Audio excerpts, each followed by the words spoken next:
Bismillahirrahmanirrahim. Alhamdulillahi rabbil alamin wa bihi nasta'in ala umurid dunya waddin. Wassalatu wassalamu ala asyrafil anbiya'i wal mursalin sayyidina maulana Muhammadin wa ala alihi wa sahbihi ajma'in. Perkara yang kedua, hendaklah engkau merasa takut bila menjadi seseorang yang suka memberi nasihat atau memperingatkan orang lain.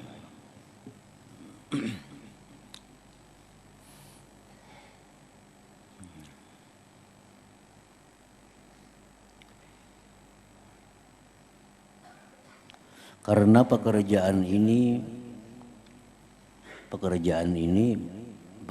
memberikan nasihat, memberikan peringatan kepada orang lain, banyak mengandung penyakit, banyak mengandung risikonya.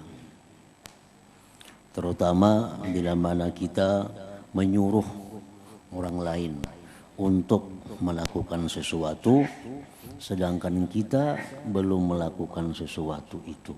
Nah, itu adalah suatu risiko.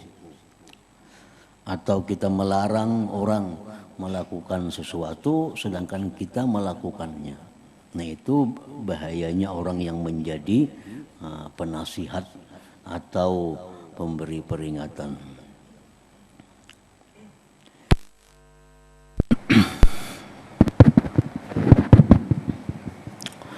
Kecuali bila engkau sudah dapat mengamalkan dengan apa yang engkau katakan, maka tidak mengapa engkau menasihati orang lain.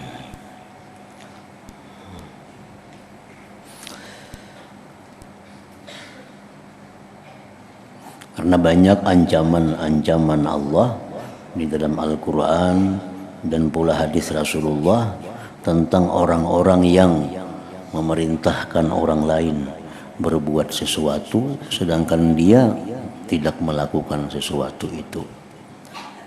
Kabura maqtan indallah an taqulu ma la taf'alun. Kemurkaan yang besar daripada Allah bagi orang-orang yang memerintahkan sesuatu tapi dia tidak melakukan sesuatu itu. Dan hendaklah engkau pikirkan pada apa yang pernah dikatakan kepada Nabi Isa alaihi salam, ya ibna Maryam iz nafsak fa in ta'azta fa izin nas wa illa pastahi min rabbik. Wahai anak Maryam, nasihatilah dirimu, dan apabila engkau telah mengamalkan dengan isi nasihatmu, barulah engkau layak memberi nasihat kepada orang lain. Jikalau tidak, maka hendaklah engkau malu terhadap Tuhanmu. Karena itu akan menambah hukuman kepada mereka yang memberikan nasihat, memberikan peringatan, menambah hukuman kepada dia di akhirat. Fa'alimun bi'ilmihi lam ya'malan mu'azzabun min qabli ubadil wasan. Orang yang berilmu yang tidak mengamalkan dengan ilmunya, maka dia akan diazab di akhirat kelak lebih dahulu daripada orang-orang yang menyembah berhala. Tetapi apabila keadaan memaksakan engkau menjadi penasihat, ini kita kada hendak jadi khatib. Nah, khatib itu contoh seorang yang penasihat. Karena khatib itu isi khutbah pasti perintah-perintah, larangan-larangan. Nah, jadi khatib itu disebut penasihat atau muzakir, orang yang memberikan peringatan. Nah, ini keadaan memaksakan engkau menjadi penasihat itu. Yang lain khutbah kada mau atau kada ada di tempat itu nang bisa khutbah, terpaksa mau kada mau kita khutbah. karena itu adalah merupakan satu kewajiban khutbah itu. Nah, kalau sudah mendesak demikian, kita harus jadi orang yang memberikan nasihat, maka hendaklah engkau menjauhkan dirimu daripada dua perkara. Jadi kalau kita memang harus berkhutbah juga, maka dua perkara ini yang perlu diperhatikan. Satu atau A, jangan engkau suka menggunakan bahasa yang payah-payah dalam perkataanmu. Nah, memberikan nasihat, memberikan peringatan itu jangan kita menggunakan bahasa-bahasa yang sulit dimengerti oleh orang umum. Bahasa Inggris misalnya, waktu kita khutbah, orang mana mengerti, ada bahasa-bahasa yang sulit dipaham. Seperti misalnya kita antisipasi, apa ada paham orang antisipasi itu apa artinya, orang tuha-tuha unggu-unggut sidin. Jangan menggunakan bahasa-bahasa yang payah dalam perkataanmu, baik di dalam bahasa Arab atau bahasa kita. Karena bahasa Arab pun ada juga bahasa Arab itu yang tinggi sastranya. Yang tinggi sastranya sehingga hanya dipaham oleh orang-orang yang benar-benar menguasai bahasa Arab. Itu pun jangan juga. Nah, seperti engkau suka menggunakan ibarat-ibarat dan isyarat-isyarat ahli sufi misalnya. Ibarat-ibarat atau kalimat-kalimat yang diutarakan oleh orang-orang sufi itu biasanya sulit dimengerti oleh orang-orang yang bukan sufi. Yang hanya bisa mengerti ibarat-ibarat ungkapan-ungkapan orang sufi itu hanya orang-orang sufi. Karena bagi mereka itu ada istilah-istilah yang kadang dimengerti oleh orang yang bukan sufi. Ada istilah-istilah kalimat. Nah, itu jangan digunakan dalam kita memberikan nasihat atau memberikan peringatan tadi. Dan bahasa-bahasa mereka yang indah. Karena Allah Ta'ala itu benci pada orang yang memaksakan dirinya. Jadi sampaikanlah apa yang ada dalam diri kita tentang nasihat itu. Kada perlu kita mencari-cari buku, mencari kitab apa yang bagus disampaikan dalam khutbah ini. Cukup apa yang kita tahu, apa yang kita pahami tentang bahasa itu, itulah yang disampaikan. Tuhan kada suka kalau kita bersusah payah untuk mencari kalimat-kalimat, kata-kata yang bagus yang disampaikan dalam nasihat atau memberikan peringatan itu. Rasulullah bersabda, umirna an nukalliman nas ala qadri uqulihim. Kami disuruh, ujar Nabi, bahwa berbicara kepada manusia itu atas kadar akal mereka. Nah, kadar mereka. Lain umpamanya kita berkhutbah di tempat mahasiswa, nah ayo kita pakai bahasa-bahasa mudirin, bahasa-bahasa akal mereka memang mengerti. Nah, kalau kita di kampung-kampung itu cukup dengan bahasa-bahasa yang mudah dipaham oleh mereka. Orang yang suka memaksa dirinya itu sana kamari mencari buku, mencari kitab, mengolah kalimat-kalimat yang bagus, itu selalunya ia melampaui batas. Melampaui batas. Di mana hal ini menunjukkan atas rusaknya batin dan hati yang lupa. Orang-orang yang memaksakan diri untuk menyusun kata-kata, menyusun kalimat-kalimat supaya jadi indah, supaya jadi bagus, itu Tuhan kada suka demikian itu. Tuhan kada suka dengan demikian itu. Karena itu menunjukkan rusaknya lupanya hati orang yang melakukan yang demikian itu. Nah, dan makna tazkir, memberi peringatan. Ya, kalau kita dalam memberikan nasihat atau memberikan peringatan, masalah-masalah apa yang perlu kita sampaikan kepada mereka. Nah, kita misal khatib nih, orang yang khutbah. Kalau materi bahan khutbah itu apa yang mesti disampaikan kepada jamaah itu?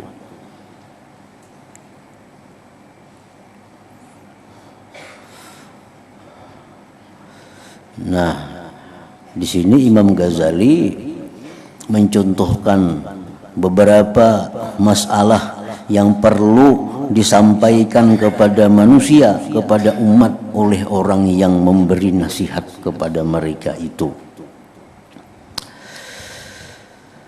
Memberi peringatan itu ialah mengingati oleh seseorang hamba akan siksaan di akhirat. Jadi dalam nasihat itu, dalam khutbah itu, yang utama disampaikan adalah kita mengingatkan kepada semuanya tentang bagaimana siksaan di akhirat. Nah, itu perlu disampaikan kepada jamaah, kepada orang-orang yang mendengari nasihat itu. Nah, jangan dibayangkan siksa di akhirat dengan siksa di dunia ini.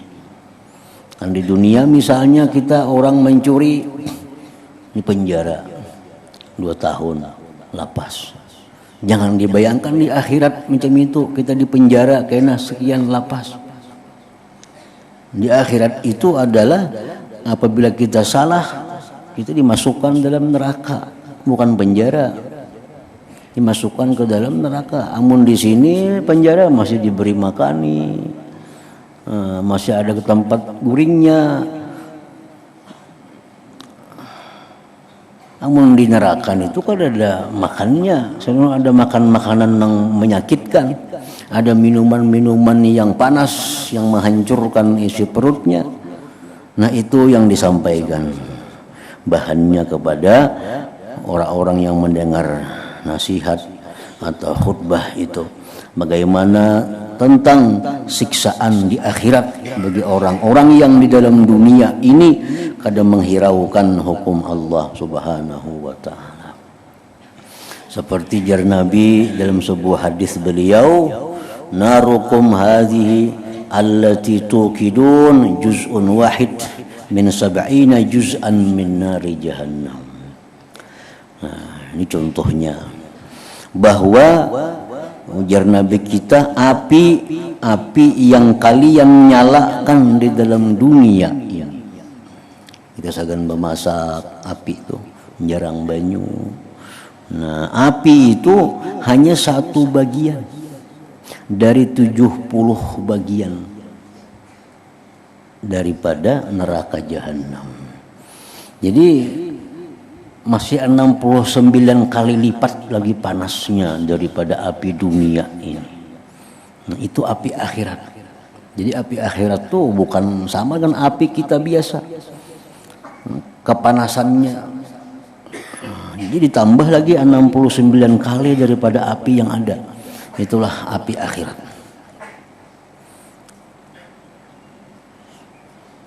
Ular akhirat lain ular dunia.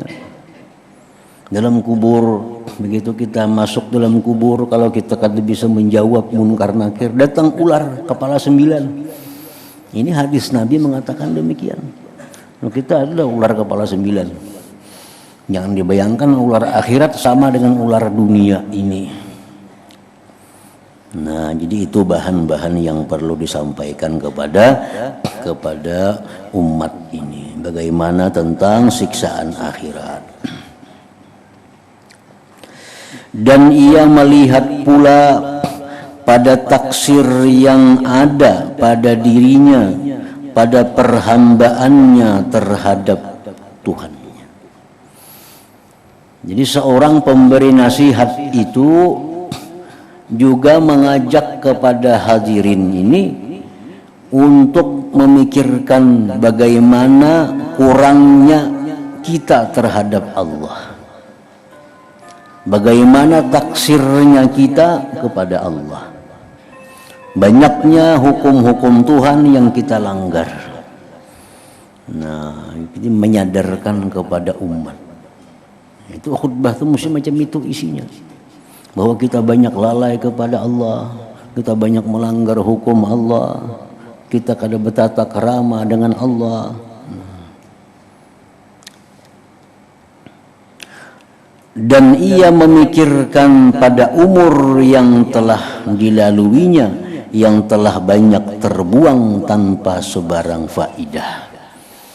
Nah, jadi mengingatkan kembali kepada jamaah bahwa kita banyak umur nang sia-sia yang kada ada nilai di sisi Allah Subhanahu wa taala. Sehari 24 jam banyak nang terbuang umur kita dalam hal-hal nang kada menguntungkan kita. Jadi dicarikan jalannya kayak apa supaya kita ini bisa memperdapati umur nang terbuang nang telah lalu itu. Apa caranya supaya kita bisa menutupi kekurangan-kekurangan kita di masa-masa yang lalu itu, sehingga bisa menutupi. Nah, Imam Ahmad ibnu Athaillah As-Sakandari mengatakan dalam kitab Tajul Arus, Yazidin man qaraba faraga umrih wa yuridu ayyatadaraka ma fatahu falyazkur bil azkaril jami'ah fa innahu idza fa'ala dzalik sara al-umur qasir tawila. Yazidin, kalau kita di masa muda, di masa anum, banyak membuang-buang umur dalam perkara-perkara yang tidak ada manfaatnya.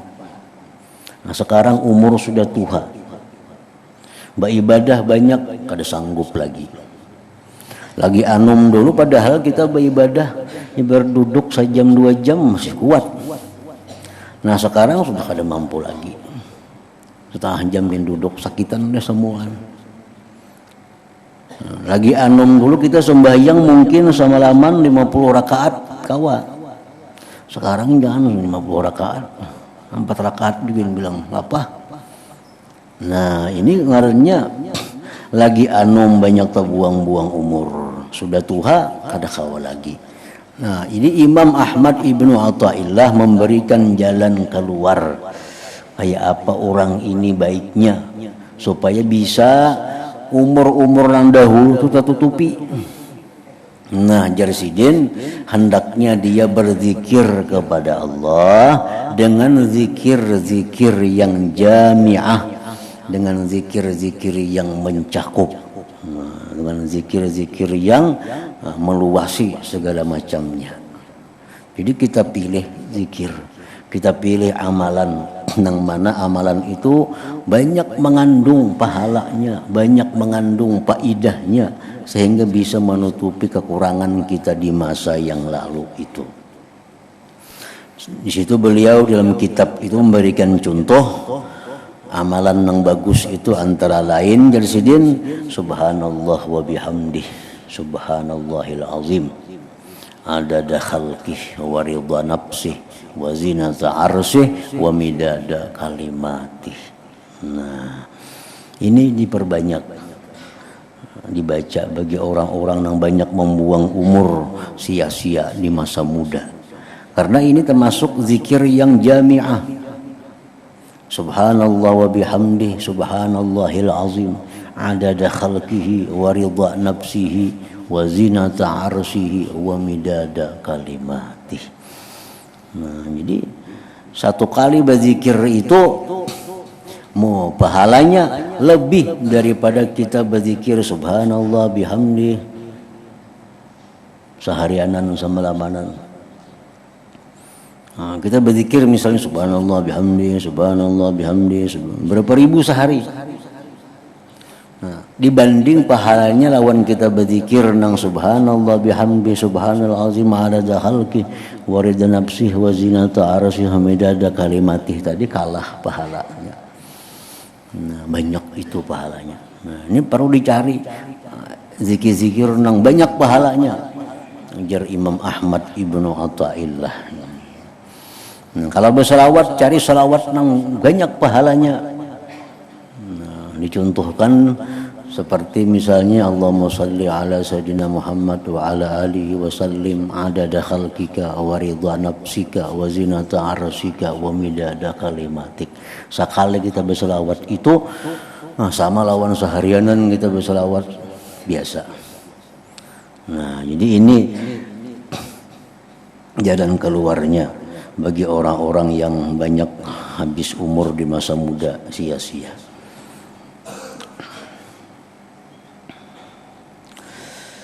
Dan ia memikirkan pula masa depan yang penuh dengan rintangan yang mesti dilaluinya. Jadi bahan yang disampaikan kepada jamaah itu oleh penasihat ini adalah bagaimana supaya mereka itu merenungi, memikirkan tentang masa depan yang makin sulit dilalui. Jadi kita beribadah kepada Allah 10 tahun yang lalu jauh lebih mudah daripada 10 tahun sekarang. Mendidik anak 10 tahun telah lalu lebih mudah daripada 10 tahun akan datang. Nah, halangan rintangan ibadah makin payah yang akan datang jauh lebih berat daripada masa dahulu.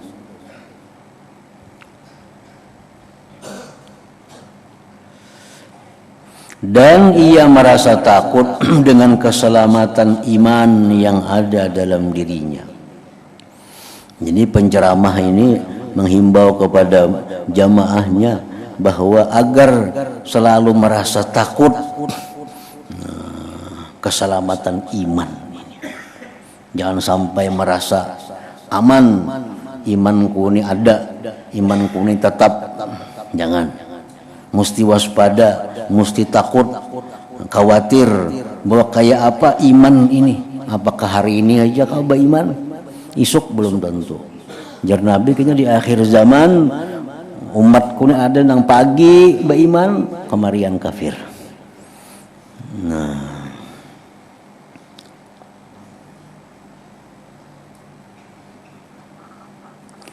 apakah ia mampu terus dalam keadaan kuat iman tadi sehingga ke akhir hayatnya? Makanya Nabi kita disebutkan di situ di rumah Ummi Salamah.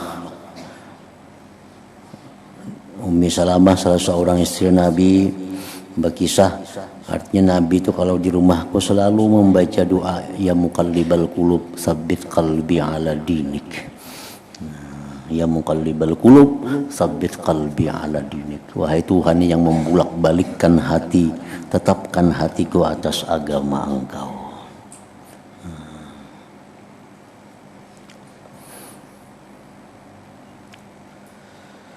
Jadi jangan kada khawatir.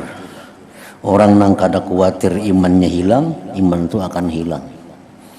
Itu banyak diucapkan oleh para aulia Allah dalam kitab-kitab mereka. Siapa-siapa yang merasa aman imannya pasti akan hilang kena. Tapi orang-orang yang merasa khawatir imannya hilang, imannya kada akan hilang di akhir hayatnya. Kita nih khawatir kayak apakah iman kita dihendak mati. Masih adakah iman ini? Takutan aja. Nah ini bakal selamat nih. Bakal selamat. Ini bila orang merasa aman, merasa tenang, iman kuat saja kada bakal hilang, pacang hilang kena di akhir hayatnya. Nah itu yang perlu diajak jamaah untuk memikirkan itu. Dan ia juga sangat khawatir dengan keadaan yang akan dilaluinya di saat kematian nanti.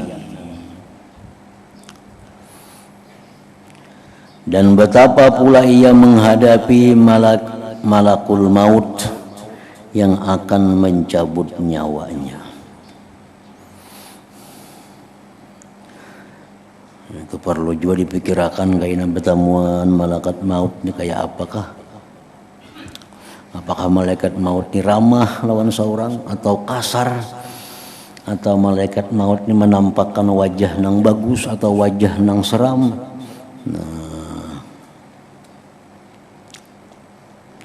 Dan apakah ia akan mampu menjawab pertanyaan yang akan dikemukakan oleh malaikat munkar dan nakir di dalam kubur nanti? Jadi pikiran juga itu, karena kita kada tahu munkar nakir kayak ada tahu kayak apa orangnya, pertanyaannya lembut kah atau kasar kah atau sambil membentak kah, nah kada tahu kita. Yang jelas dalam sebuah hadis disebutkan bahwa Allah kadang mengumpulkan dua keamanan kepada seorang hamba, dan Allah kadang mengumpulkan dua ketakutan. Nah ini pada diri seorang hamba. Kadang tak kumpul dua aman. Allah kadang mengumpulkan dua keamanan dalam diri hamba. Allah kadang mengumpulkan dua takut dalam diri hamba. Artinya apa? Ya Tuhan, siapa yang merasa aman di dalam dunia, merasa aman mati beriman, merasa aman menghadap malaikat maut, merasa aman menghadap munkar nakir, akhaftuhu, ini orang akan ketakutan ini. Nah, bila kita merasa aman, gampang aja kena munkar nakir. Nah, bakal sulit nih. Allah kadang menghimpunkan orang yang dalam dunia merasa aman, di sana aman. Dan Allah kadang mengumpulkan dua takut. Orang yang dalam dunia ini khawatir imannya hilang, khawatir bertemu malaikat maut, khawatir munkar nakir, itu kena akan diamankan oleh Allah. Akan diamankan oleh Allah. Bila kita khawatir sekarang iman kita hilang, kena iman ditetapkan oleh Allah. Bila kita khawatir kada kau menjawab munkar nakir, kita akan bisa menjawab munkar nakir. Jadi Allah kadang mengumpulkan dalam diri seseorang dua rasa aman. Di dunia aman, akhirat aman. Bila orang dunia ini rasa aman, bakal ketakutan di akhirat. Bila orang dalam dunia ini ketakutan berdahulu, diamankan oleh Allah di akhirat.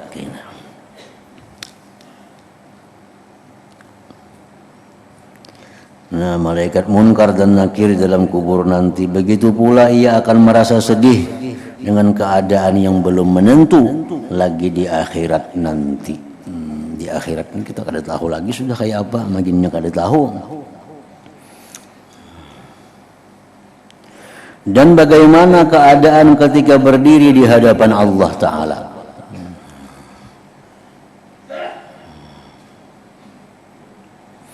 Dan apakah ia akan selamat ketika ia akan menyeberangi titian Shiratal Mustaqim, ataukah ia akan jatuh ke dalam api neraka?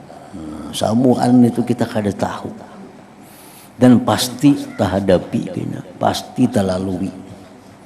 Sedangkan kita kada tahu selamat kadanya, lulus kadanya kada tahu. Nah, begitulah pemikiran yang selalu wujud, selalu ada di dalam hatinya dalam keadaan yang berterusan. Nah, ini mestinya yang disampaikan oleh para khatib di dalam khutbahnya itu, hal-hal yang berhubungan dengan demikian. Ini yang perlu disampaikan oleh para khatib, para penasihat itu. Imam Ghazali dalam kitab ini mengajari kita contoh kalau kita jadi penceramah, penasihat, khatib, apa yang mesti disampaikan, karena hukum ini luas, agama luas. Nah, yang utama disampaikan kepada mereka tentang hal-hal yang macam tadi dulu. Maka pemikiran ini akan menggelisahkannya dan mengguncang jiwanya. Maka kegelisahannya memikirkan keadaan yang seperti ini, dan pukulannya yang datang bertubi-tubi dinamakan tazkir, peringatan. Ini tugasnya orang-orang yang menjadi muzakir, orang-orang yang tugasnya memberikan peringatan, tugasnya para khatib. Nah ini bahan-bahan yang perlu disampaikan kepada umat supaya mereka itu bisa memikirkan yang demikian dan memberitahu hal yang seperti ini pada orang ramai dan menunjukkan mereka untuk memikirkannya dan menarik perhatian mereka ke atas ketaksiran dan kelemahan mereka dan menyadarkan mereka terhadap keaiban yang ada pada diri mereka. Maka kepanasan aliran pemikiran itu dapat menyentuh hati mereka dan mengguncangkan kelalaian mereka. Lalu mereka menyesali diri dan berusaha menyempurnakan segala ketaksiran pada umur yang telah mereka lalui. Itu salah satu rahasia Allah, rahmat Allah, bahwa amal kita ini yang dipandang oleh Allah itu di akhirnya. Al-a'mal bil khawatim, jar Nabi kita. Amal ibadah kita ini dinilai oleh Allah di akhir hayat kita. Nah, sehingga dengan demikian semuaan orang masih ada harapan, Walaupun sepanjang umur orang ini berbuat maksiat, tapi di akhir hayat dia tubat, hilang semuaan maksiat itu. Sepanjang umur dia taat kepada Allah, tapi di akhir hayat dia durhaka, hilang ketaatannya itu. Al-a'mal bil khawatim. Coba jakanya berhitung bujur-bujur mulai awal sampai akhir. Nah, manusia pasti akan kalah kalau dihitung mulainya usia balik sampainya mati. Tapi yang dipandang oleh Allah khawatimnya, akhirnya. Kalau orang ini akhirnya bagus, husnul khatimah, selamat dah. Dulunya berjudi, dulunya penjina, pemabuk, segala macam. Begitu hendak mati beberapa saat tobat kepada Allah, minta ampun, menyesal, mati, nah selamat. Orang yang selama ini taat kepada Allah, beribadah kepada Allah, begitu hendak mati merasa dirinya ini banyak ibadat, merasa dirinya ini hebat, merasa dirinya ini kuat, mati dalam keadaan su'ul khatimah. Nah, jadi itu keuntungannya rahmat Allah, bahwa yang menentukan kita bukan awal, bukan tengah, tapi akhir hidup seseorang. Jadi kadang-kala siapapun merasa baik karena belum tahu. Nah, siapapun kadang-kala merasa mati ke surga karena belum tahu akhir hidup. Makanya kita ada tahu sudah akhir hidup bakal bagus, nah kita kadang tahunya akhir hidup. Nah, cuma tadi bila kita takutan, bila kita khawatir, nah kita bakal selamat dah. Tandanya orang yang takutan itu antara lain selalu minta kepada Allah keselamatan akhir. Nah, aku takutan aja mati kada beriman, tapi karena apa-apa kada takutan ngarannya. Aku takutannya mati kalau kada membawa iman, tapi gawian tetap aja tu kada takutan ngarannya. Bila takutan mati kada membawa iman, lalu lawan Tuhan berdoa, ya Allah, hamba minta husnul khatimah, hamba minta baik di akhir hayat. Ini tanda orang yang takutan. Nah, itu yang disukai oleh Allah tadi.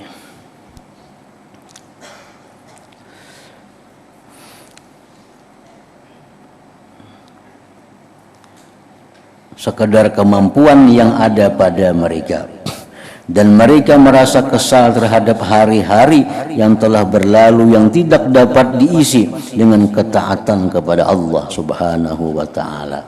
Bila kita kadang menyesal di dunia, di akhirat akan ada sesal. Kita banyak membuang umur di dunia, banyak membuang umur,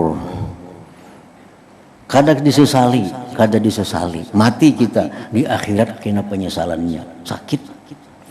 Tapi kalau kita dalam dunia sudah menyesali, di akhirat kita kadang menyesali lagi.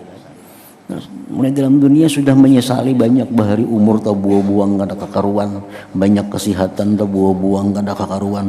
Dalam dunia sudah disesali. Nah, di akhirat kadang menyesal lagi.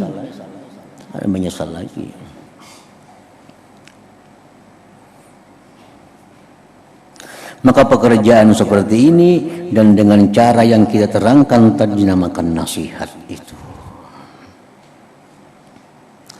Jadi kada perlu menyampaikan nasihat itu kalimat-kalimat yang disusun rapi, kada perlu.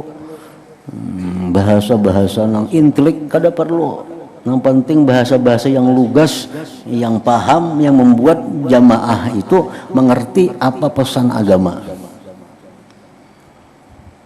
Sama halnya dengan cara engkau memberitahu keadaan banjir yang sedang melanda rumah seseorang, sedangkan penghuni dan seluruh keluarganya masih berada dalam rumah itu. Maka engkau hanya mengatakan bahaya, bahaya, cepat keluar, larilah daripada banjir. Itu kan? Kada perlu kita basa-basi macam-macam. Ini orang sudah banjir. Ini banjir sudah mengepung rumah. Orang di rumah masih ada di dalam rumah. Ini banjir sudah mulai naik. Nah, dalam hal kita memberikan peringatan kepada orang dalam rumah, kada perlu bertata krama, kada perlu atur bahasa. Bahaya, lah kasih keluar. Nah, ya sudah itu. Nah, sama halnya dengan memberi peringatan kepada manusia. Kada perlu saling beratur kata-kata yang bagus kayak apa acaranya. Apakah dalam keadaan begini kamu masih perlu memberitahu penghuni rumah itu dengan ibarat-ibarat yang sulit dan kalimat-kalimat yang susah ataupun dengan isyarat-isyarat yang sukar dipaham? Tentu kita kada akan demikian. Pasti kita akan langsung kepada hal yang penting yang dituju. Cepat keluaran, bahaya, ini ada banjir. Nah, yang di rumah pun mengerti. Kada usah bahasa berulah-ulain apa, ini sudah banjir. Nah, sama halnya demikian dalam memberikan tazkirah tadi, peringatan tadi. Sudah tentu engkau tidak akan mau berbuat demikian. Maka samalah halnya dengan seseorang yang memberi nasihat itu, hendaklah ia menjauhi daripada ibarat yang sulit-sulit dan kalimat yang susah-susah dan isyarat-isyarat yang sukar dipaham. Nah, itu yang pertama tadi. Kemudian B yang kedua ini.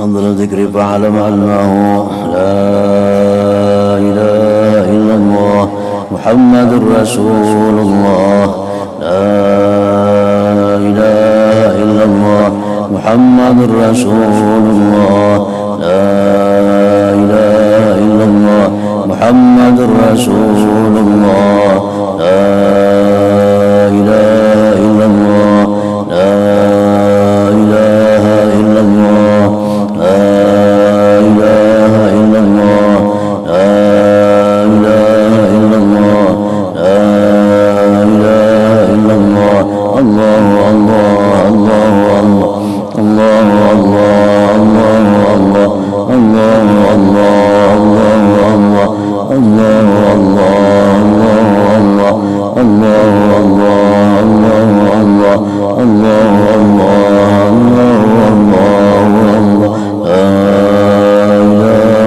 الله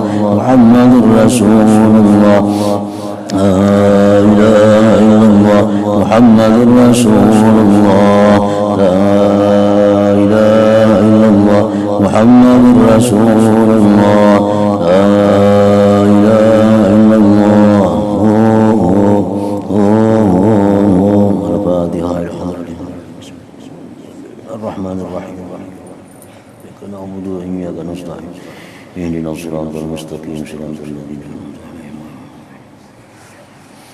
يا أيها الراجون منه شفاعة صلوا عليه سلموا تسليما اللهم صل وسلم